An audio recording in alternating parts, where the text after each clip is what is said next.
प्रभु प्यार की किरणों से जीवन हुआ उजाला, पलकों में बिठा के हमें बड़े प्यार से है पाला।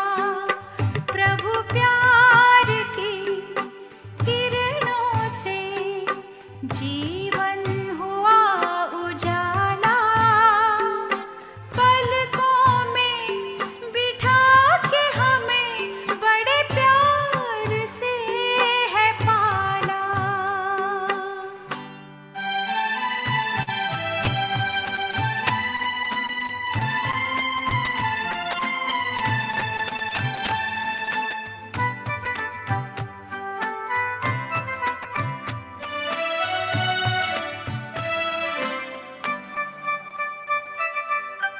अब न कोई मन का गम है, ना कोई तन की चिंता,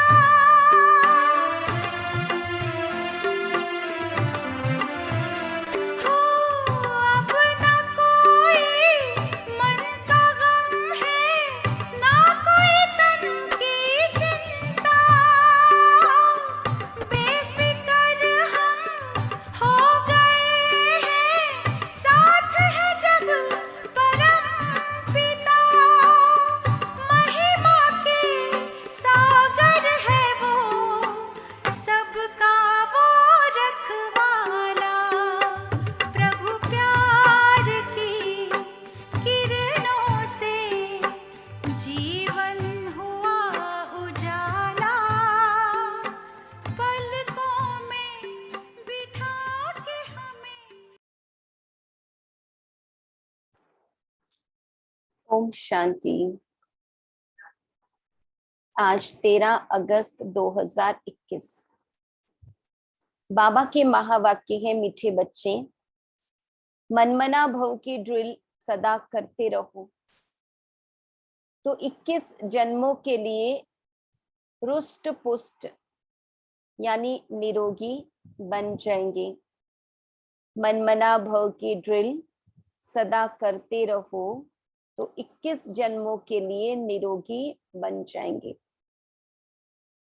प्रश्न, सतगुरु की कौन सी श्रीमत पालन करने में ही गुप्त मेहनत है? सतगुरु की श्रीमत है, मीठे बच्चे, इस देह को भी भूलकर मुझे याद करो, अपने को अकेली आत्मा समझो, देही अभिमानी रहने का पुरुषार्थ करो, सबको यही पैगाम दो कि अशरीरी बनो, देह से देह के सब धर्मों को भूलो तो तुम पावन बन जाएंगे। इस श्रीमत को पालन करने में बच्चों को गुप्त मेहनत करनी पड़ती है। तकदीरवान बच्चे ही यह गुप्त मेहनत कर सकते हैं। ओम शांति। बच्चे बैठे हैं अपने भाई और बहनों को ड्रिल सिखलाने। यह कौन सी ड्रिल है? इसमें बच्चों को कुछ कहना नहीं होता है। उस ड्रिल में तो 1 2 3 4 ना कमांड देते हैं, यहाँ कुछ नहीं कमांड देना है, चुपचाप बैठकर ड्रिल करनी है। वह तो जिस्मानी ड्रिल आदि करते हैं, उसमें तो कहना पड़ता है। यह तो सुप्रीम टीचर है, जो गीता का भगवान भी है, जो बच्चों को बैठ योग की ड्रिल भी सिखलाते हैं। यह ड्रिल भी गुप्त है। ड्रिल सिखाई इसलिए जाती है कि स्टूडेंट रुष्ट पुष्ट यानी हेल्दी हो। तुम बच्चे जानते हो कि इस मनमना भव की ड्रिल से 21 जन्मों के लिए बहुत रुष्ट पुष्ट रहेंगे, कभी बीमार नहीं होंगे। तो यह कितनी अच्छी रूहानी ड्रिल है। बाप समझाते हैं मनमना भव, इसमें कहने की भी दरकार नहीं, सिर्फ समझाया जाता है कि अपने को आत्मा समझो, देही अभिमानी भव। भव का अर्थ ही है कि तुम बाप को याद करो तो एवर हेल्दी बन जाएंगे। कल्प पहले भी हम इस रूहानी ड्रिल से एवर हेल्दी बने थे। रूहानी ड्रिल रूहानी बाप परम पिता परमात्मा शिव ही सिखलाते हैं। भगवान तो उनको ही कहा जाता है जिनकी पूजा भी होती है।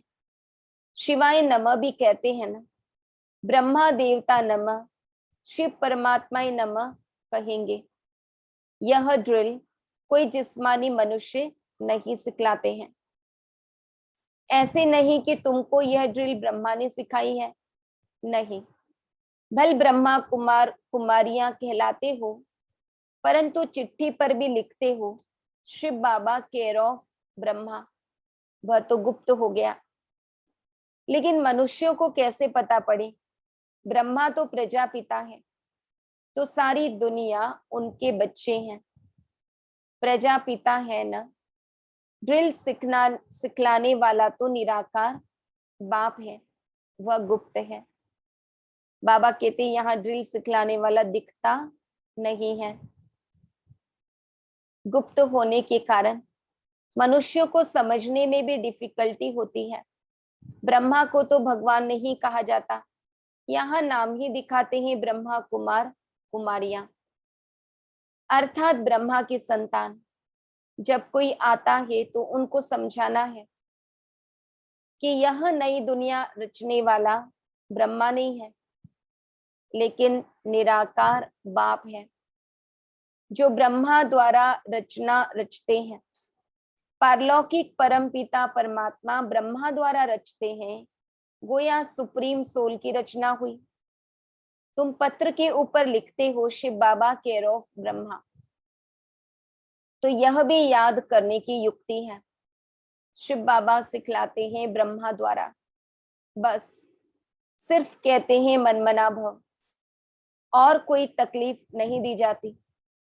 सिर्फ कहा जाता है तुम अपनी उन्नति चाहते हो और सचखंड का मालिक बनना चाहते हो, तो सचखंड स्थापन करने वाला तो एक ही सत्य बाप है, उसे याद करो।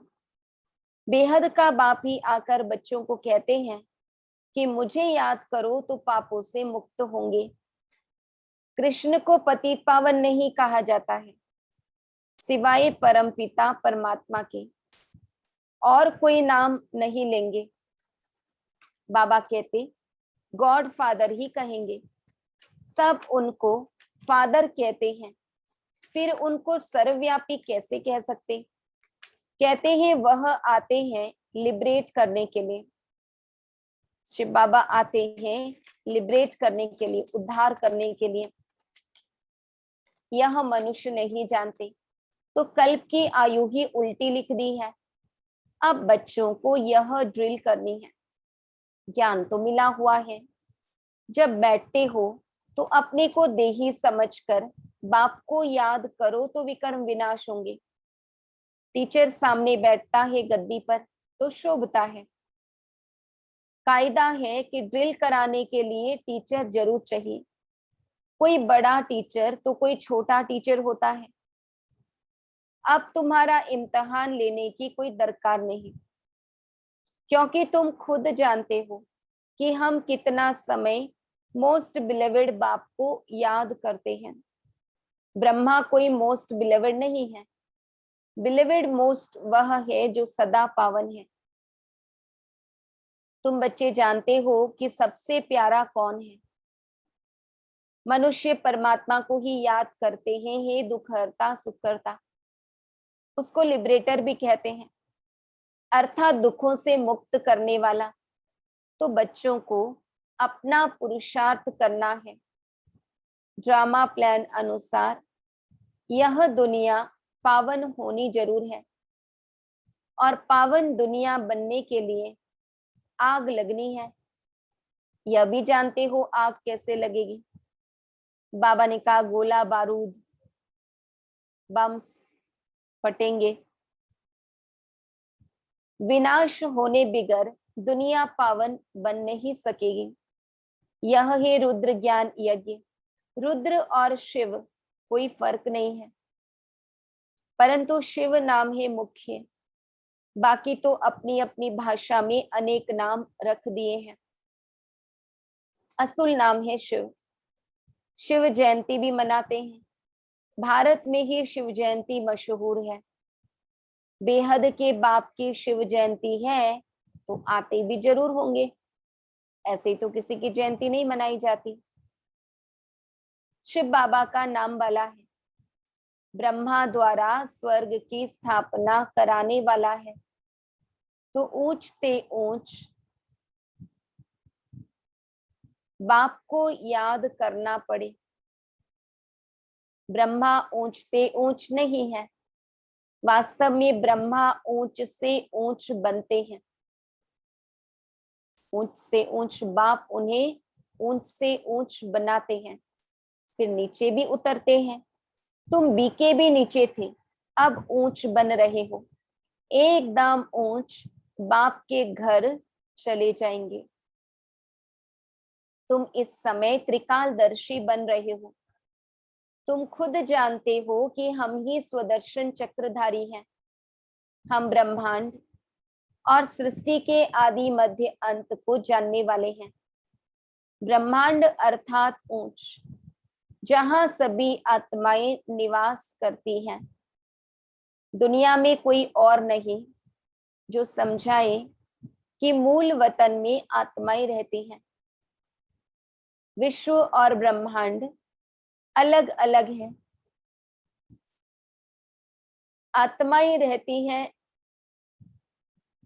निर्वाण धाम में, जिसको शांति धाम कहा जाता है। वह सबको प्यारा लगता है। उसका असली नाम निर्वाण धाम व शांति धाम है।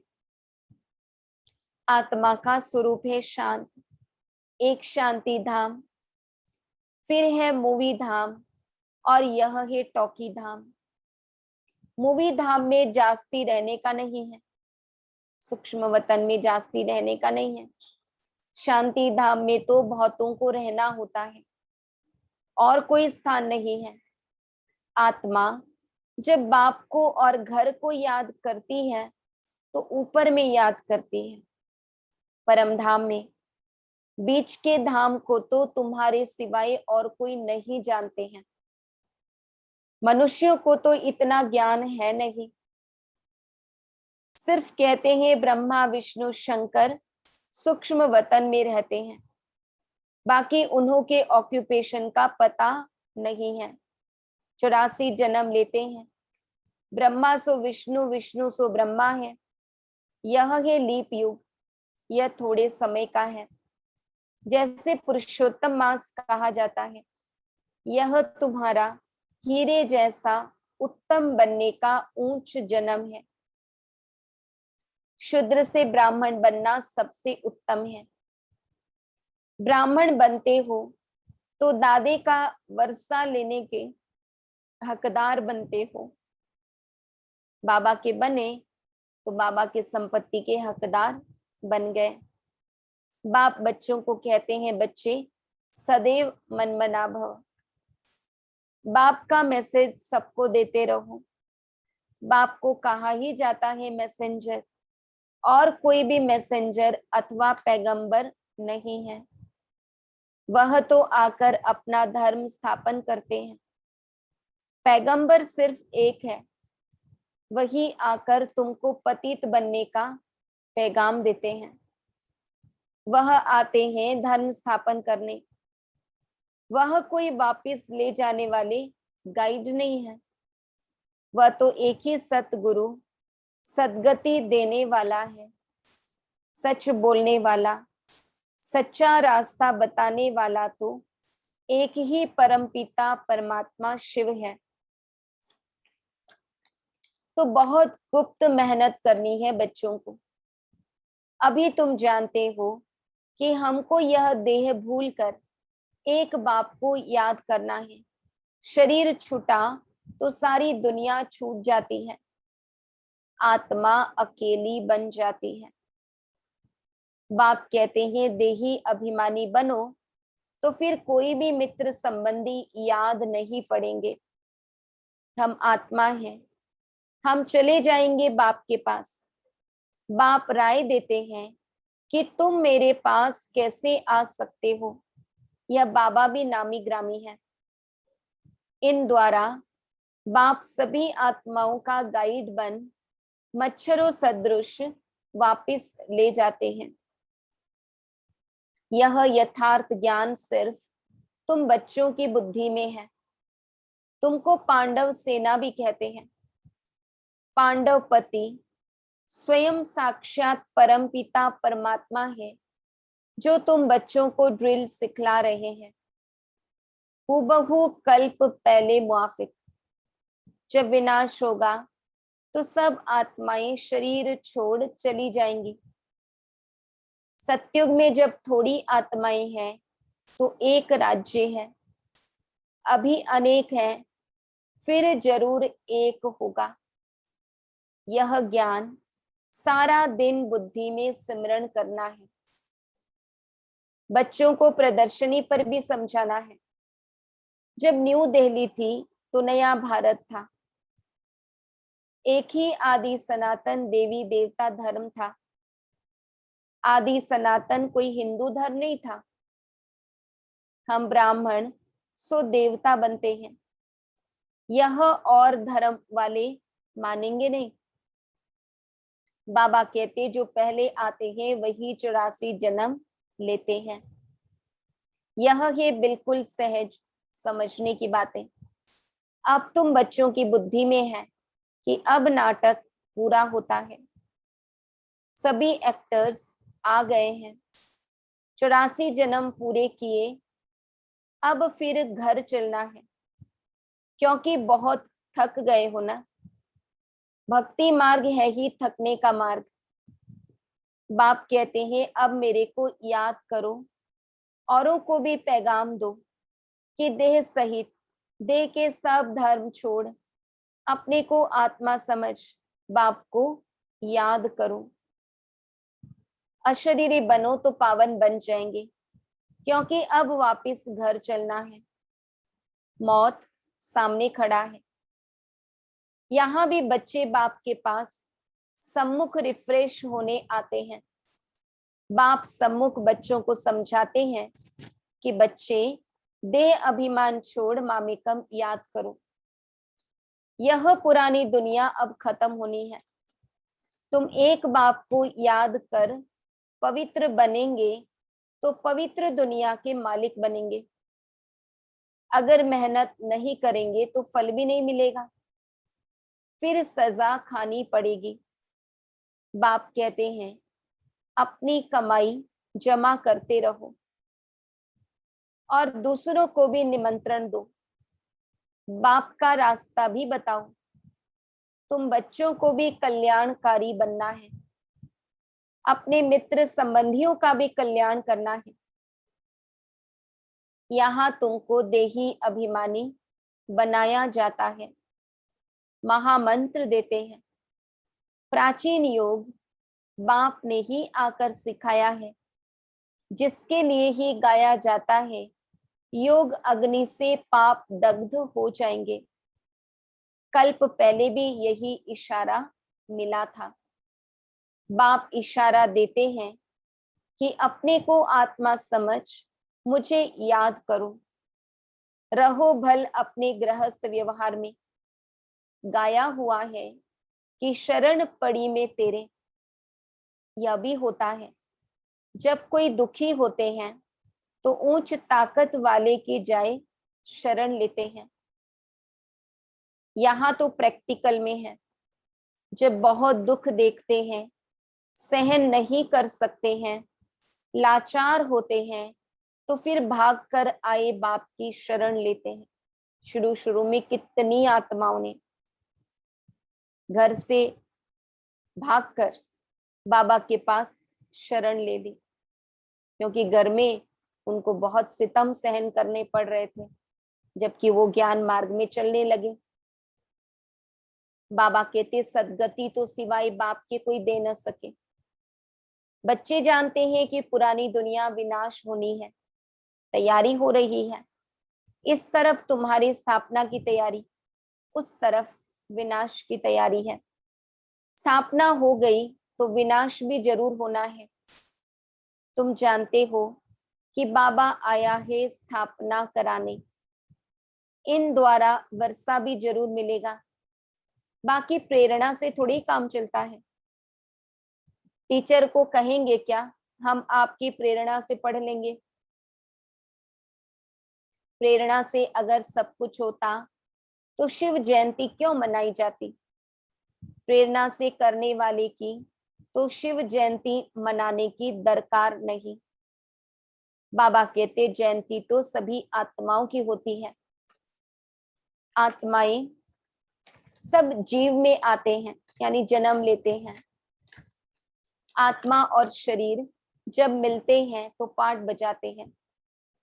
आत्मा का तो स्वधर्म है शांत, उसमें ही नॉलेज धारण होती है। आत्मा ही अच्छा बुरा संस्कार ले जाती है।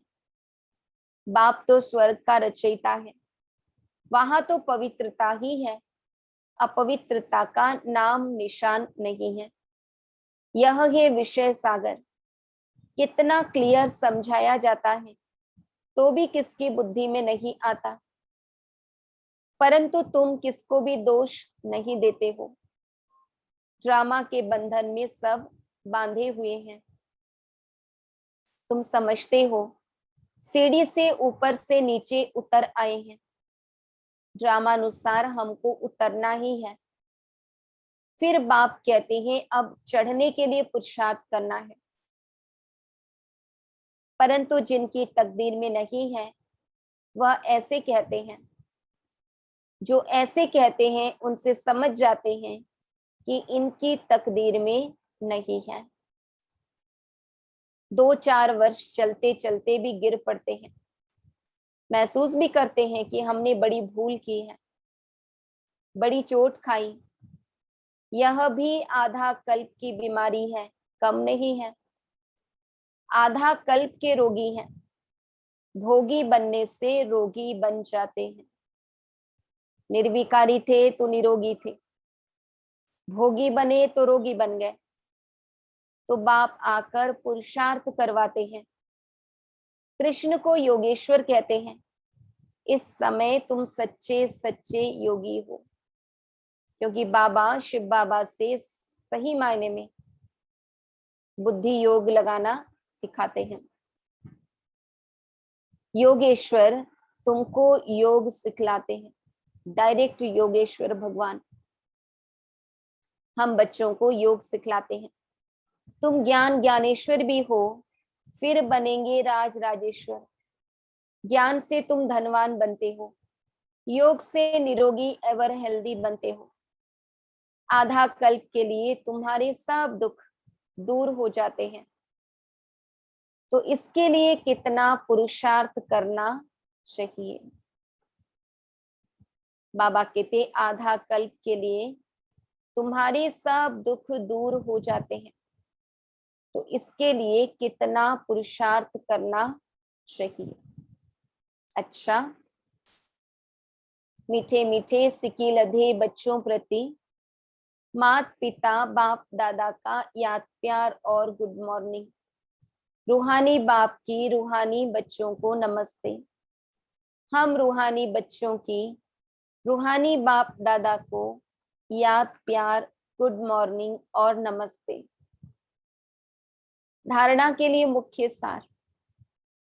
पावन बनने के लिए अशरीरी बनने का अभ्यास करना है। सबको पैगाम देना है कि एक बाप को याद करो। बाबा कहते ये पैगाम सबको देना है कि एक बाप को याद करो। देह सहित सब कुछ भूल जाओ।